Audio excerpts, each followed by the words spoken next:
欢迎来到 Super ELS Station。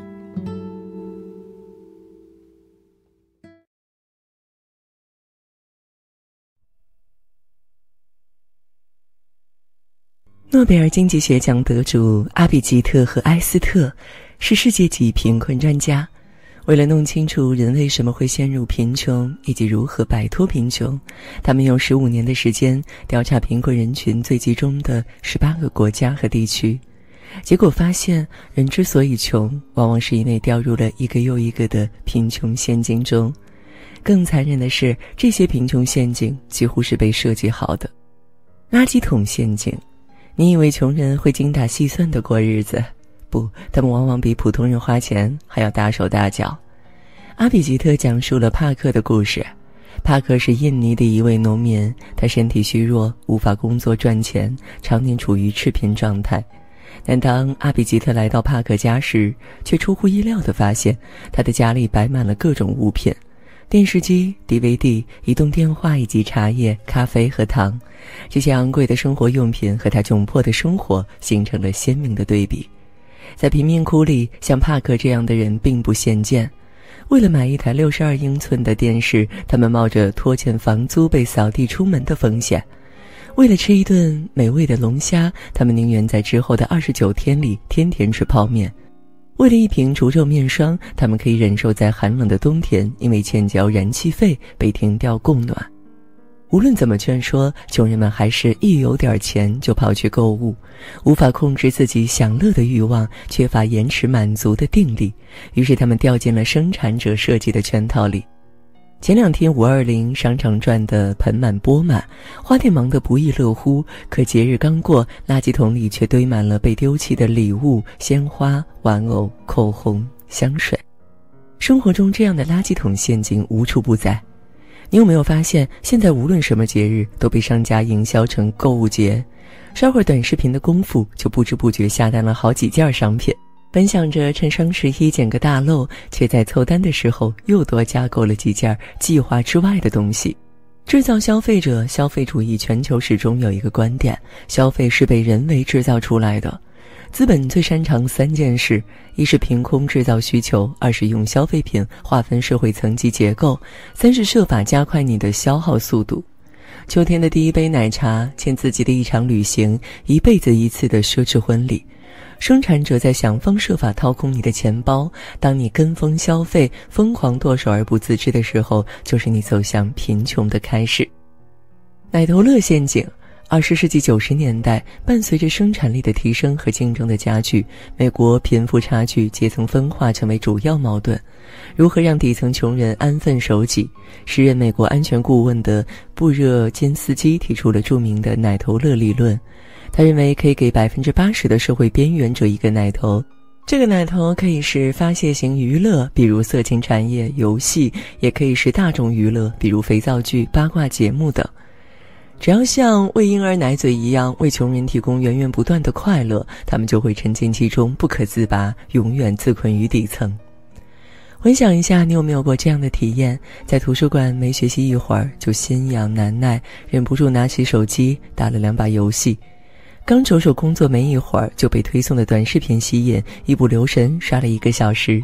不知不觉间，你的注意力被瓜分，你的时间被偷走，而时间和注意力恰恰是这个时代最值钱的东西。知乎答主陈霄汉讲过自己的故事。陈霄汉出身农村，靠自己的努力考到了上海的一所985院校。按说有这样的学历托底，他未来怎样也不会过得太差。但他的命运在进入大学之后发生了巨变。当时他有个室友喜欢在宿舍玩游戏机，陈霄汉以前从来没有接触过这些东西，于是在室友的怂恿下玩了2把。短短2把游戏让他体验到虚拟世界杀戮的刺激和快感。从此之后，他一头扎进网游中，荒废了学业，欠下几10万的外债。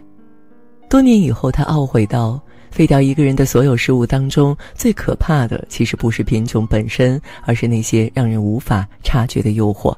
它会慢慢侵蚀你的思想，蚕食掉你有价值的东西，最后把你完全颠覆成为一个废人。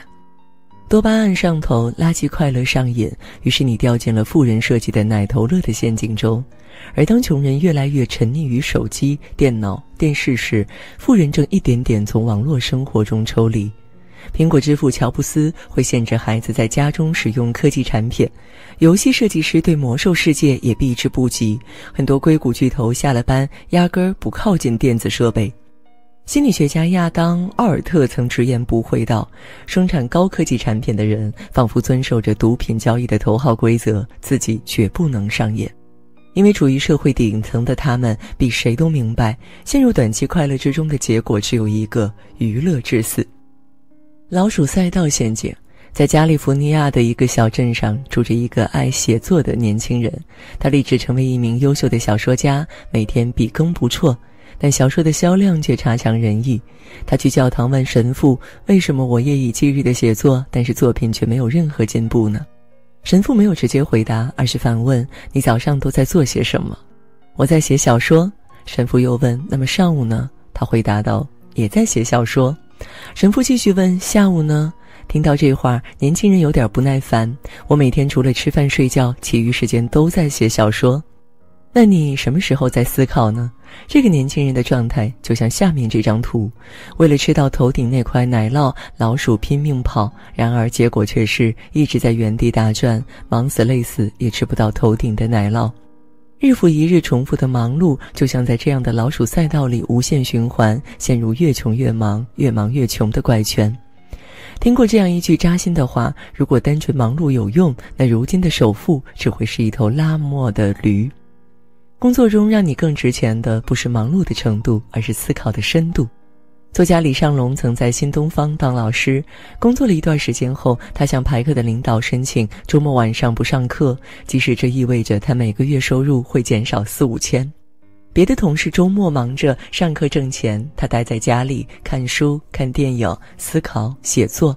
后来教培行业落寞，那些同事要么失业，要么转行，而他提早为自己谋划了新的方向，开公司、写书，年入100万。他在《忙但不要穷忙》一文中总结说，无论多忙，都要给自己一些空余的时间，这些时间要给自己放空，思考一下有没有更好的方向，有没有更棒的路。一直低头赶路，忘记抬头看天，就容易掉进贫穷的深坑。一个囿于杂物而懒于思考的人，注定会陷入平庸的困境。学习新的知识，提升自己的技能，做出长远的职业规划，摆脱低质量的勤奋，养成思考的习惯，才是你人生破局的关键所在。肖申克陷阱。最近重温经典电影《肖申克的救赎》，对老布的命运很是感慨。他是监狱里的图书管理员，在这里服刑了50多年，每天的工作就是推着书去监狱里走几圈，然后记录下借书人的名字，轻松安逸的日子让老布很满足。他把这份工作当成了自己的专职，从没想过会离开，直到有一天被假释出狱。街上川流不息的车流让他惊慌失措，高耸入云的建筑让他倍感窒息。出狱后的他被分配在超市工作，然而他衰老迟缓的行动总是被顾客投诉指责。生活在高压状态之下，他甚至连觉都睡不安稳。每天活在恐惧之中的老布，1年后选择了自杀。人安于监狱而死于自由，这就是所谓的肖申克陷阱。电影中有句话说得很好，刚入狱的时候，你痛恨周围的高墙，慢慢的你习惯了生活在其中，最后你会发现自己不得不依靠它而生存。这样的监狱在我们的生活中无处不在，它是那份安稳到让你失去进取心的铁饭碗，它是那个可靠到让你逐渐麻痹的看家本领。日子久了，你安之若素，甘之如饴，但只要发生一点小小的变故，就发现自己成了一只弱鸡，在黑天鹅面前毫无抵抗力。古语有言，变则通，不变则庸，变则兴，不变则衰，变则生，不变则亡。自我跳出舒适圈，才能摆脱画地为牢的窘境。波士顿大学曾做过一个实验，实验员要求受试者将闹钟调到6点，第一组把闹钟放在书桌，第二组则放在床头。2周后，第一组大部分人都养成早起的习惯，而第二组平均起床时间几乎没有改变。当闹铃响起时，人们会本能地关掉闹钟，继续睡懒觉。但如果闹钟很远，人就必须离开舒服的被窝，自然会开始一天的新生活。沉溺舒服不会给人带来任何成长，不打破舒适圈，永远是止步不前。而改变的过程虽然伴随着不适，但迈出那一步，你就能不断更新，拥抱更好的自己。我始终相信，贫穷是一种设计，但不是宿命。没有一个人注定贫穷，除非他自己愿意。当你主动跳出贫穷的陷阱，就是你富足和自由的开始。